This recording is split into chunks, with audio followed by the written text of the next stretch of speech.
اللہ نے پیغام بھیجا، اے موسیٰ علیہ السلام جائیے، اور رب نے جبرائیل امین کو بھیج کر یہ پیغام پہنچایا کہ آؤ جبرائیل جائیے میرے نبی کو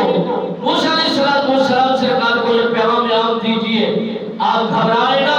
پریشان نہ ہو، یہ میرا بندہ ہے، مجھ سے گفتگو کر رہا ہے،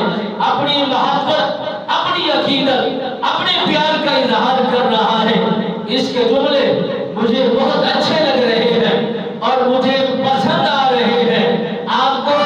ناپسندیدہ یہ جملے لگ رہے ہیں، میں خالق و مالک کو اس کے جملے پسند آ گئے ہیں، میں نے قبول کر لیا ہے اور اس کے لاڈ کو منظور کر لیا ہے اور اس کی دعاؤں کو قبول کر رہا ہوں، اس کے بدلے میں